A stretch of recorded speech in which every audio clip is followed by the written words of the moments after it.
Halo, selamat siang. Kembali bersama saya Lili Maestari Anggraini di mata kuliah Pengantar Kimia Kuantum. Kali ini kita akan membahas tentang pendahuluan konsep kuantum.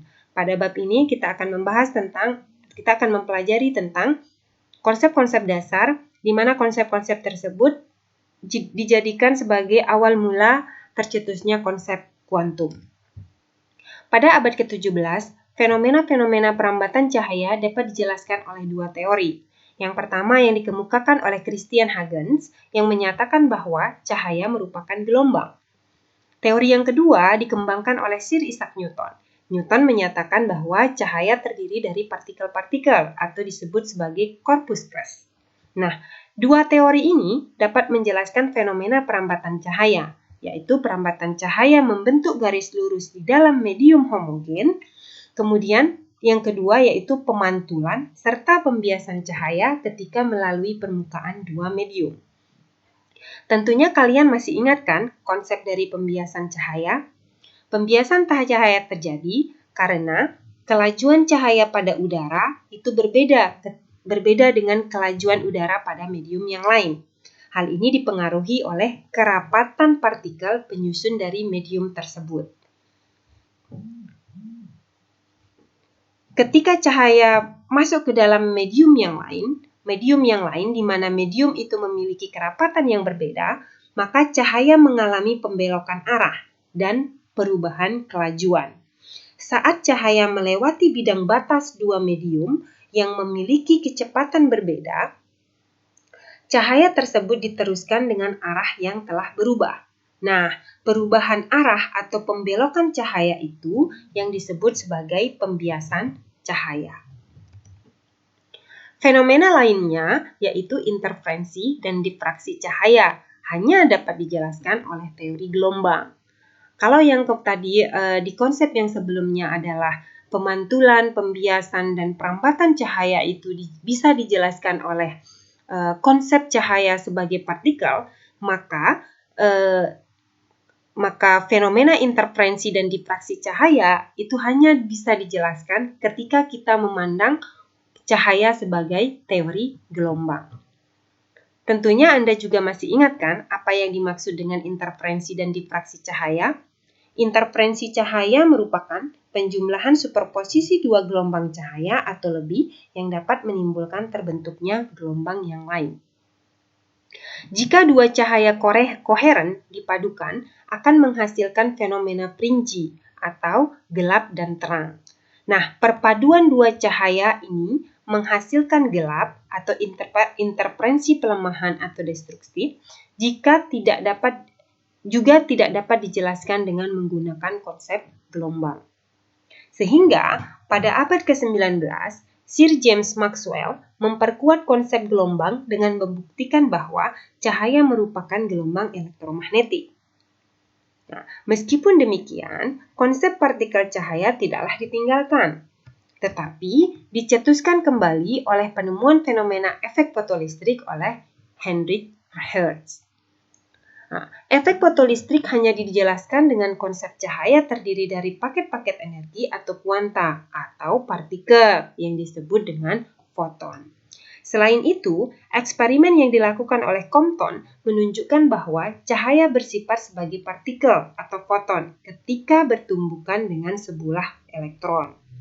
Contoh dari eksperimen tersebut adalah interferensi cahaya dan eksperimen Compton membuktikan bahwa cahaya memiliki dua sifat atau dualitas, yaitu sifat partikel dan sifat gelombang.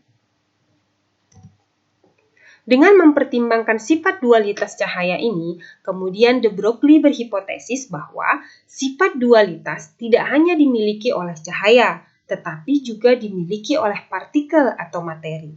Nah, untuk membuktikan ini, Davison dan Germer melakukan eksperimen difraksi elektron pada kristal nikel. Eksperimen yang lebih menarik dan mengundang banyak pertanyaan adalah eksperimen interferensi partikel mikroskopis. Contohnya elektron yang melalui celah ganda. Kita bisa lihat di gambar 1.1 di slide berikutnya. Nah, pada eksperimen celah ganda ini, partikel ditembakkan satu persatu ke arah celah ganda dan hasil pola interferensinya dilihat pada layar atau detektor. Seperti ini gambarnya. Jadi ini adalah partikel cahaya. Partikel cahaya ditembakkan pada celah ganda, ya, celah ganda. Kemudian hasil dari superposisi antara partikel-partikel yang ada di sini, yang ada di pada celah ini, itu akan tertangkap di pada layar. Nah, ini ada hasil dari interferensi celah ganda itu bisa dilihat pada gambar 1.2. Pada gambar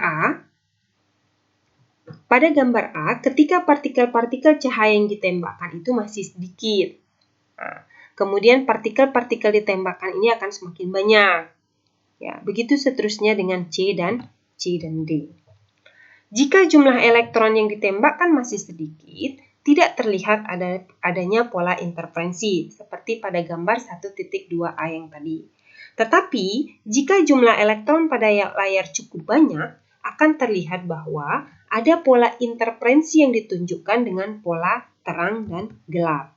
Jadi kita bisa lihat di gambar B ini, maka ada pola interferensi yang ditunjukkan, ada yang lebih gelap, ya, ada yang gelap, kemudian ada yang terang. Gelap, terang, gelap, terang. Begitupun dengan gambar 1.2c. Semakin banyak partikel yang ditembakkan, maka semakin tampak pola perinci gelap terang yang dihasilkan di eksperimen celah ganda.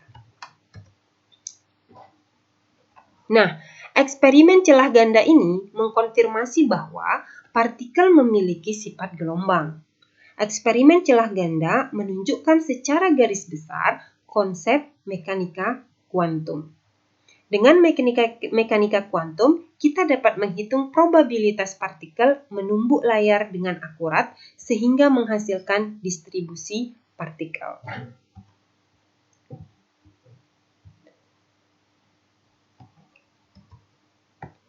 Akan tetapi, kita tidak bisa tahu secara pasti kapan elektron akan menumbuk di posisi tertentu pada layar. Atau dengan kata lain, elektron menumbuk secara acak dan tidak dengan urutan tertentu. Nah, inilah konsep kuantum yang tidak mudah dipahami. Kita kembali ke slide sebelumnya. Jadi ketika partikel cahaya itu ditembakkan, ketika dia menyentuh ke layar, ya, di sini terjadi superposisi, di sini juga terjadi superposisi. Hasil dari superposisi itu kemudian ditangkap di layar. Yang bisa kita lihat adalah perinci terang dan gelap, terang dan gelap. Akan tetapi kita tidak tahu probabilitas partikel-partikel ini menyentuh layar itu seberapa. Kita hitung probabilitas ketika partikel-partikel itu menyentuh layar. Kita belum bisa tahu. Belum bisa tahu. Nah, kemudian fenomena ini juga menyatakan bahwa partikel cahaya itu merupakan gelombang. Karena gelombang bisa diteruskan, kemudian gelombang bisa dipantulkan. Iya, seperti itu. Nah, jadi konsep itu yang tidak mudah dipahami memang di dalam konsep kuantum. Eksperimen celah ganda ini menunjukkan hasilnya yang tidak bisa diprediksi. Tetapi kita bisa menentukan probabilitas hasilnya, ya, dengan mengetahui kejadian-kejadiannya. Konsep probabilitas sangat berbeda dengan konsep kepastian yang dipelajari di mekanika klasik. Menurut apakah Anda masih ingat apa itu konsep probabilitas dan konsep kepastian? Nah, untuk memahami lebih baik, kita tinjau bagaimana partikel merambat melalui celah ganda. Semisal kita bisa mengetahui atau mengamati celah mana yang dilalui oleh partikel. Secara sederhana adalah dengan melakukan dua eksperimen. Yang pertama adalah menutup salah satu celah, kita label celah A, dan kemudian melihat hasil pola pada layar. Kemudian yang kedua adalah kita tutup lagi celah B, dan kemudian mengamati hasil polanya seperti yang ditunjukkan pada gambar 1.3. Nah, jadi di sini kita tutup pola B ini, kita tutup celah B, kemudian kita amati pola yang terbentuk ketika cahaya masuk ke dalam celah A. Begitu juga dengan cara yang kedua, kita tutup pola A, kemudian kita melihat efek atau hasil ketika cahaya melalui celah B. Jika memang partikel melalui celah secara pasti, salah satu celah, maka pola yang diperoleh merupakan penjumlahan dua pola dengan salah satu celah tertutup. Atau dengan kata lain, umpama pola probabilitas partikel pada layar melalui celah A adalah PA, yang melalui celah B adalah PB, maka jika memang partikel melalui salah satu celah saja, maka probabilitasnya yaitu P sama dengan PA ditambah dengan PB. Tapi, kenyataannya bahwa eksperimen dengan dua celah yang terbuka menghasilkan probabilitas P tidak sama dengan PA dan plus PB. Nah, jadi pola interferensi celah ganda tidak merupakan penjumlahan pola probabilitas kedua celah. Pola interferensi pada eksperimen celah ganda ini dapat dijelaskan dengan memperhatikan konsep amplitudo probabilitas yang biasanya dinotasikan dengan psi. Probabilitas kejadian P dihitung dengan mengkuadratkan nilai mutlak dari amplitudo probabilitas psi, atau P sama dengan nilai mutlak psi dikuadratkan. Nah, umpama kita mengetahui amplitudo probabilitas partikel melalui celah A dengan psi A dan celah B adalah psi B. Nah, kemudian jika kita lakukan eksperimen celah ganda dengan salah satu celah tertutup seperti yang ditunjukkan pada gambar 1.3 pada slide sebelumnya, itu akan menghasilkan pola pada layar dengan probabilitas PA sama dengan harga mutlak psi A kuadrat atau PB dengan harga mutlak psi B kuadrat. Jika kita lakukan eksperimen celah ganda dengan kedua celah ganda, nanti kita lihat pada gambar 4 di slide berikutnya, maka yang dihasilkan pada layar merupakan penjumlahan amplitudo probabilitas, bukan penjumlahan probabilitas. Jadi di slide sebelumnya itu kita melakukan penjumlahan probabilitas, tetapi ternyata penjumlahan probabilitas tidak bisa menjelaskan interferensi yang ada atau superposisi yang terjadi. Nah, oleh karena itu kita menggunakan amplitudo probabilitas pada slide sebelumnya ya. Kita menggunakan amplitudo probabilitas sehingga celah ganda dengan kedua celah tersebut cahaya yang dihasilkan oleh kedua celah tersebut pada layar itu bisa kita lihat dengan cara menjumlahkan amplitudo probabilitas, yaitu dengan cara kita jumlahkan psi A plus psi B kuadrat karena sama-sama kuadrat, kemudian ini kita kuadratkan akan menjadi psi A plus psi B, psi A plus psi B konjugate ya. Konjugate itu artinya sisi lain dari psi A dan psi B-nya itu. Kemudian ini kita selesaikan ya. Nah, kita dapatkan adalah psi A konjugate, psi A psi B konjugate, kemudian psi A psi B psi konjugate psi B ya. Kemudian psi A psi B konjugate.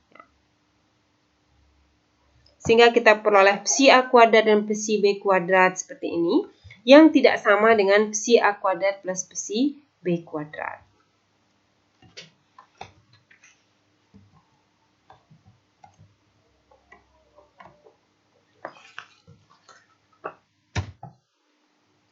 Jadi dapat disimpulkan bahwa probabilitas suatu kejadian P dihitung dari amplitudo probabilitas dengan relasi P sama dengan psi kuadrat, harga mutlak dari psi kuadrat.